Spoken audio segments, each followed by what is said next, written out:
Hey, what's up? Alors aujourd'hui, je vais vous parler d'Alia, la Alia des années 90, celle qui a eu un énorme impact sur le R&B.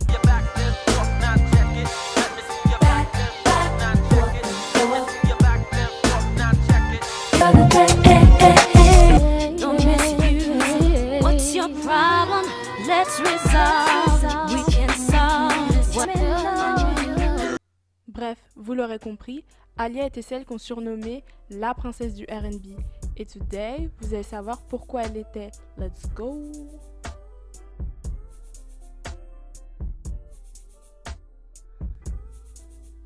Alia, de son vrai nom Alia Dana Houghton, est née le 16 janvier 1979 à New York à Brooklyn et a grandi à Détroit dans le Michigan.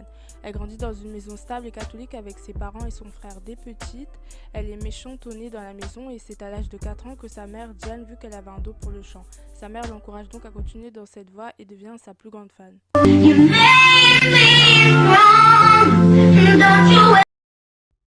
Alia était très proche de sa mère et sa passion pour la musique provient d'elle en l'imitant sur certaines notes de musique. En 1984, elle a déménagé à Détroit. Toutes les chances étaient mises de son côté pour qu'elle réussisse. Cours de chant, cours de théâtre, cours de piano. Dès son arrivée, elle a directement participé à des spectacles de l'école comme Annie et 44 Second Street. Déterminée à réussir, à l'âge de 9 ans, ses parents lui engagent un agent pour gérer sa carrière. En 1989, à 10 ans, elle participe à l'émission télévisée Star Search, où elle chante My Funny Valentine, la chanson préférée de sa mère.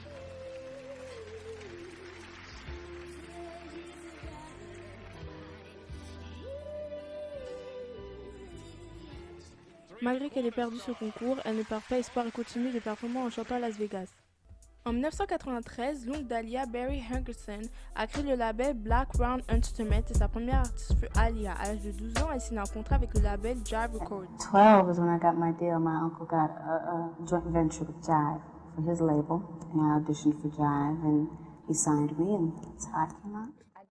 Son premier album, Age Ain't Nothing But a Number, fut enregistré lorsqu'elle avait seulement 14 ans avec la contribution de R. Kelly. À 14 ans, Ali était devenue la protégée de R. Kelly. Age Ain't Nothing But a Number eut la 24e place du Billboard 200 avec 740 000 exemplaires vendus après une semaine.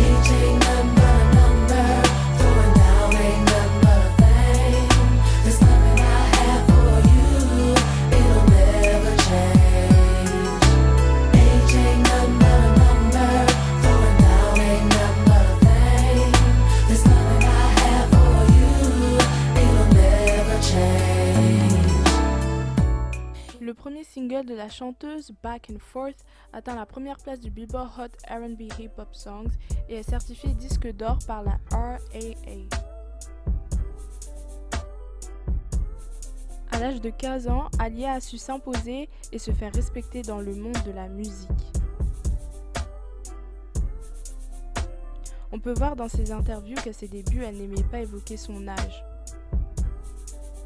But you won't reveal your age, will you? It's a secret, but I'm in my Come on, you're in your teens. Yeah, I give that up. I'm still in high school. 39, maybe, young, but I'm not going to say exactly how old because I don't feel it should, I don't think it really should matter that much because I want people to really just accept me for my music. She didn't want to be. Alia représentait une image d'une adolescente que personne n'avait jamais vue avant elle. Les lunettes de soleil, les bandanas, les jeans larges qui tombent. Elle avait un style propre à elle qui la démarquait. Un style très street mais toujours féminin. En plein milieu de sa carrière, un scandale arrive. La rumeur dit qu'elle est dans une relation amoureuse avec autre que R. Kelly. For you, I guess. Yeah, you know? he is. He's my best friend, really. We've been knowing each other for around 3 years. I met him before he came out with Born into the 90s through my manager, which is also his manager. Right. That's how we met, and I sang for him when I first met him. And a couple months later, we went to the studio and started working. What was so special about her that you actually hooked up with her to actually, get that whole thing happen? Well, I don't want to come off like she's big-headed, but all you have to do is take a look at her, and she's glowing. And that's what you have to have for someone like me to really want to break down and work with you or produce you or to be able to produce. Because if you're not glowing in some kind of way, I can't even touch you. you know, and that's what Leah is doing. That's what she was doing when I first met her. She was glowing. She had that thing, that vibe. I kind of just laid back and let him, you know, kind of take control because he had the experience. Right. And of course the talent's there, but I learned a lot from him. So hopefully around the second album I'll be able to pull out a little input. Well, no, we're not related at all. No, we're not. We're just very close. He's my best friend. Yeah, cool. Now who found her? In the whole wide world. I found Leah. As a matter of fact, Barry Hankerson, my manager, who's her uncle, told me to go up to Detroit and hear her sing. Once I got up to Detroit, I didn't have to hear her sing because she was glowing. I knew she had it. As soon as she started singing, that verified it. And from there, we became here, and everything is all good. Le 31 août 1994, elle aurait épousé R. Kelly à Las Vegas alors qu'elle n'avait que 15 ans et lui 27 ans. Le mariage entre R. Kelly et Aaliyah a été annulé quelque temps plus tard par les parents de la chanteuse.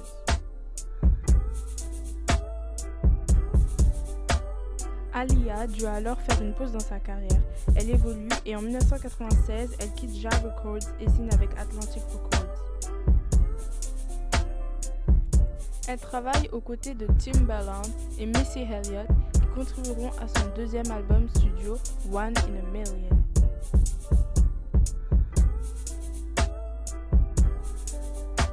And you worked with some excellent people on it. I know you yes. You did 6 of the tracks with Timbaland and Missy. 7, yeah, they did half of the album. Much love to my crew, Timbaland and Missy and everybody. Did a record called Sugar and Spice that Timbaland and another young man took into Atlantic Records. They liked the sound, and it was something different they had never heard before. So they said, you know, let's put y'all in the studio with Aaliyah, and we was excited. I got to thank her because she heard the specialness in us. Right. Because when Sugar and Spice, she's like, there's something special about Tim and Missy. But I don't like the words because it's too young, but it's something special about them. So let's go in the studio and see what we come up with. When we got down to recording, Missy was just in her zone writing, I was doing the beat.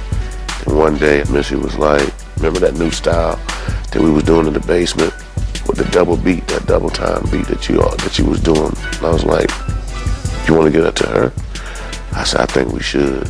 I was like, yeah, we probably should. I think it'd be dope. When Aaliyah did One in a Million, her vocals, her dancing ability, her as an artist, I'm like, she's gonna be the one to pull this sound off. Always joke, always smiling. L'album est certifié double disque de platine par la RIAA le 16 juin 1997 avec 2 millions d'exemplaires vendus.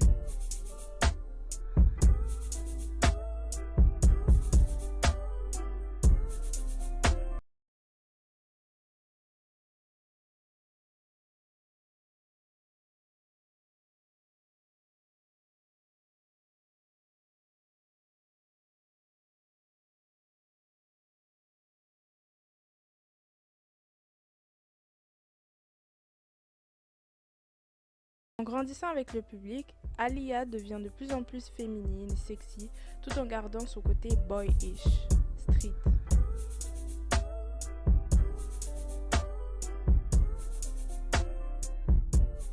En 1996, Aaliyah devient l'égérie de Tommy Hilfiger. C'est la première artiste femme de R&B à avoir eu un tel contrat avec une maison de luxe. Elle a pu collaborer avec la marque en sortant une ligne de vêtements pour femmes tom boyish, mais toujours féminine.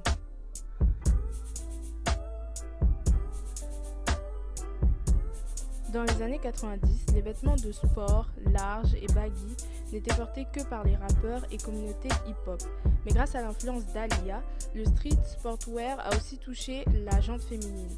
Le succès de la campagne publicitaire a conduit la marque à intégrer davantage de vêtements pour femmes dans sa gamme, car elle n'avait auparavant qu'une poignée d'articles. My father has beautiful chestnut eyes. I got my voice from my mother. I like my hands. I take ballet at school. All kinds of dance is beautiful. could walk like my mom. Everyone says we look exactly alike. I got Tommy jeans. What else? He's not my dad, but I got Tommy jeans. Pendant près de 2 ans, Aaliyah s'était éclipsée du monde de la musique pour se concentrer sur le lycée. Malgré le succès, elle trouvait le temps de rester une ado. En 1999, Aaliyah essaie ses talents d'actrice en ayant le rôle principal dans le film Romeo Must Die. Le film remporte plus de 20 millions de dollars dès la première semaine de sa sortie dans les salles de cinéma. Et Aaliyah revient au sommet des charts américaines et internationaux avec Try Again, le son de la bande originale de Romeo Must Die. La bande originale devient disque d'or et Aaliyah est nommée aux Grammy Awards, American Music Awards, Soul Train Music Awards, Lady of Soul Awards, Billboard Music Awards et elle remporte 2 MTV Video Music Awards pour Try Again. Elle a d'ailleurs participé à la soundtrack d'Anastasia en interprétant Journey to the Past qui est passée aux Oscars.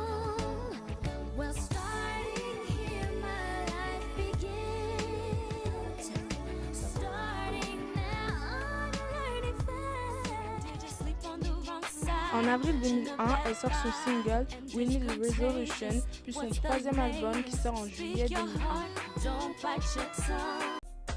Pour son 3e et dernier album, Aaliyah était déterminée à ce qu'il soit parfait. Entre les tournages de son film et les séances de studio la nuit, ce n'était pas facile, mais elle voulait faire un album authentique.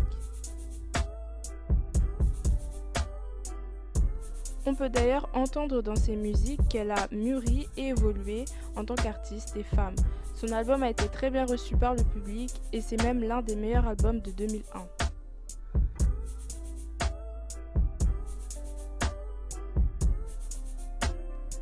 À sa sortie, l'album se vend à plus de 200 000 exemplaires lors de sa première semaine et atteint la 2e place du Billboard 200. Il est certifié disque d'or, 500 000 exemplaires vendus au bout de 5 semaines. Rock the Boat sort aux États-Unis au début du mois d'août 2001, tandis que More Than a Woman est conservé comme 2e single à l'international. Le tournage du clip de Rock the Boat est avancé au 22 août pour une diffusion prévue au mois de septembre.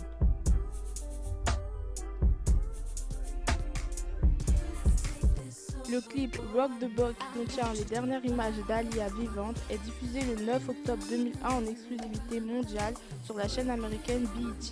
Le single More Than a Woman sort dès le mois de novembre aux États-Unis. Le clip est diffusé pour la première fois le 7 janvier 2002. More Than a Woman rencontre un vif succès commercial dans le monde.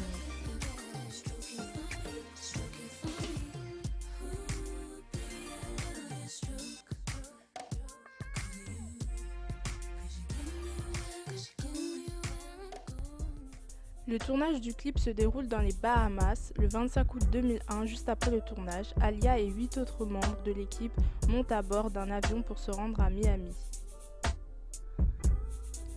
À 18h49, l'avion s'écrase peu après le décollage à environ 70 mètres de la piste, ne laissant aucun survivant parmi ses 10 occupants. Le pilote et 6 passagers, dont Aaliyah, meurent instantanément à l'impact de l'engin au sol, quand 3 autres passagers, retrouvés vivants sur les lieux du crash, succombent des suites de leurs graves blessures. Les funérailles d'Aaliyah sont célébrées en l'église Saint-Ignace de Loyola de New York. I got a call on the phone, and my mom was hysterical. And I was like, you know, what's going on? What's going on? And she could barely speak, and told me, you know, and my first reaction was pretty much to just scream, you know, because I just didn't, I couldn't grasp it. I couldn't put my psyche around anything like that happening. It just didn't make any sense. On August 31st, 2001, Aaliyah's family, friends, and fans gathered in New York to say goodbye to their fallen star. To us, she was a princess. I think to a lot of people, she was a princess. She loved horses, so we wanted her to have a horse-drawn carriage, and we had doves. We wanted to send her off like that. Dearest, Sweet Aaliyah, I have trouble accepting the fact that you're gone, so I won't. It'll be like we went for a while without seeing each other.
Alia a laissé sa trace sur la scène du R&B. Par sa musique, son style et sa personnalité, elle a influencé une génération entière. God bless y'all, que Dieu vous bénisse, prenez soin de vous. Every day is a present, don't take it for granted. Bye.